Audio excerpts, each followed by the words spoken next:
Broken, aged, counted out. How these legends fought through it all. On the main event, we bring you the stories of boxing's toughest warriors. And today it's all about the legends who fought through pain past their prime and deep into their 40s, proving that heart doesn't age and greatness doesn't quit. Bernard Hopkins, the oldest champion in boxing history. At 46 years old, Bernard Hopkins wasn't just still fighting, he was making history. In 2011, Hopkins faced John Pascal in a high-stakes rematch for the light heavyweight title. Most fighters are long retired by that age. Hopkins? He was doing push-ups between rounds. Manual, they're still illegal, aren't they? Now Hopkins is doing push-ups in the ring to try to embarrass his younger opponent. The first fight had ended in a controversial draw. Is a majority draw. This was a sure enough robbery. I put a galloping performance. But in the rematch, Hopkins took control.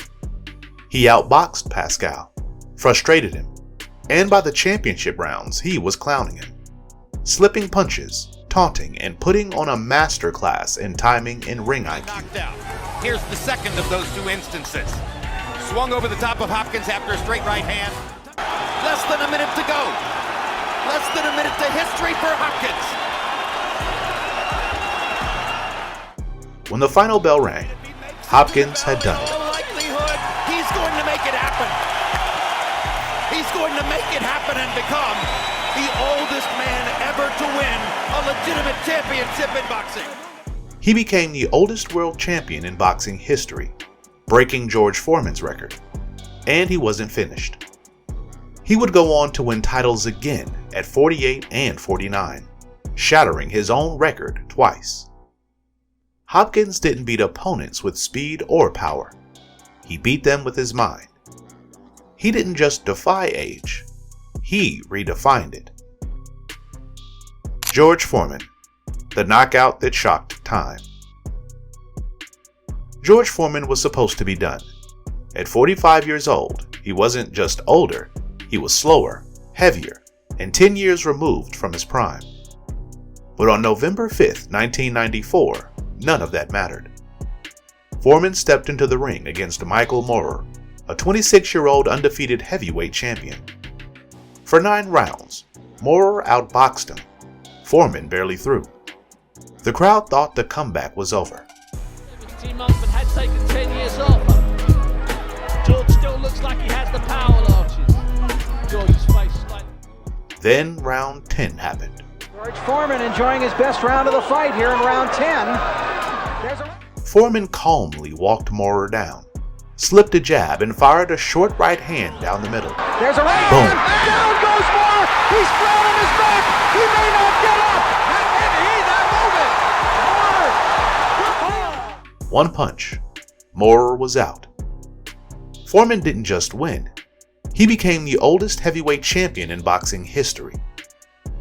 No one saw it coming. No one believed a man pushing 50 could still punch like that. But Foreman did. And in that moment, he didn't just reclaim the title. He rewrote the rules of what's possible in boxing. Manny Pacquiao, still chasing history at 40.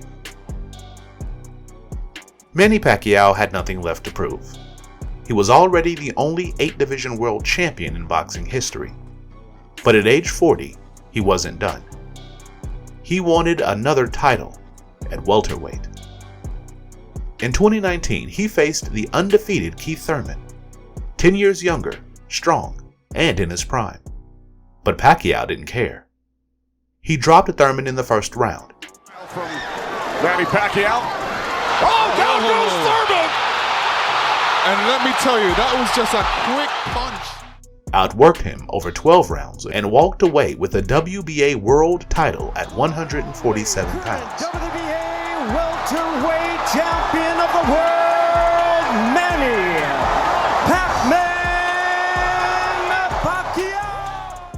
Pacquiao became the oldest welterweight champion in boxing history. And even after that, he kept fighting. eyeing another run at the title in his 40s.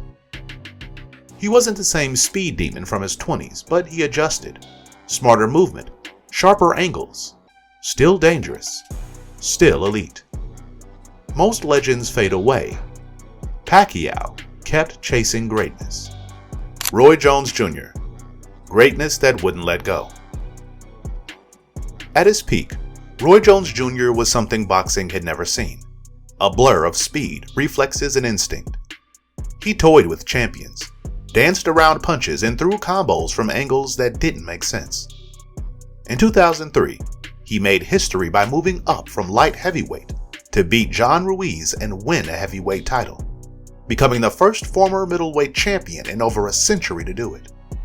Joining boxing's elite, the new WBA heavyweight champion of the world, Roy Jones Jr. But the move came at a cost. Roy dropped back down to light heavyweight right after, and the weight cut drained him. His next fight? He barely got by Antonio Tarver. In the rematch, he was brutally knocked out. One time, but there was a perfect left hand. Roy never saw it coming. Roy is out, and Roy may be out of boxing. It was the first real crack in the armor, and it changed everything. From there, Roy kept fighting, but he wasn't the same. The speed was gone, the reflexes weren't as sharp, and the names on the other side of the ring, they weren't world class anymore. He was losing to B- and C- level fighters, guys who wouldn't have landed a jab on him 5 years earlier. But even as the world told him to walk away, Roy kept going. Why? Because for Roy Jones Jr., boxing wasn't just something he did, it was who he was. And sometimes, when you've flown that high, it's hard to accept coming back down. Artur Beterbiev, the machine that never slowed down.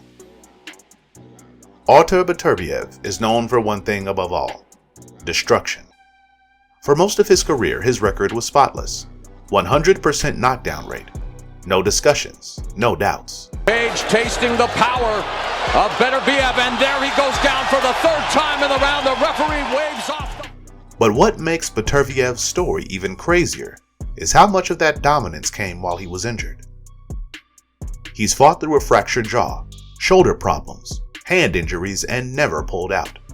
No tune-ups, no soft touches, just pressure, power, and pain tolerance that makes most fighters fold. At 39 years old, he did what no one thought he'd still be around to do. Bimo versus Beterbiev for the undisputed light heavyweight championship of the world. He became the undisputed light heavyweight champion of the world. Beterbiev gets the decision. A division known for youth and speed, a style built on aggression and volume. And here was Beterbiev, nearly 40, walking fighters down and breaking them apart like he was still 29. For most, the body slows down first, then the chin goes, then the reflexes. But Beterbiev, somehow, he's only gotten meaner. Erislandy Lara, reinventing violence at 42. Erislandy Lara made his name as a slick defensive genius, the kind of fighter only hardcore fans appreciated and most contenders avoided. He gave Canelo Alvarez one of the toughest fights of his career.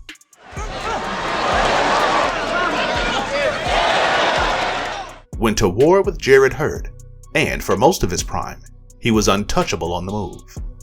But now, he's 42 years old, and the legs that once kept him safe just don't move like they used to. Instead of fading, Lara adapted. He stopped dancing. He started planting his feet, trading more, and sitting down on his punches. And the results have been devastating.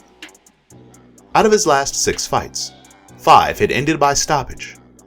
From a man who was once criticized for being too cautious, too defensive, he's become a quiet knockout artist. Have gone in 3 rounds. This isn't just reinvention, it's survival through evolution. At 42, Lara is not trying to win on points anymore. He's trying to end nights early. And the crazy part? He might be more dangerous now than he's ever been. If you respect fighters who defied age and pain, hit that like button and drop a comment with your favorite. And subscribe to The Main Event. We've got more stories like this coming soon.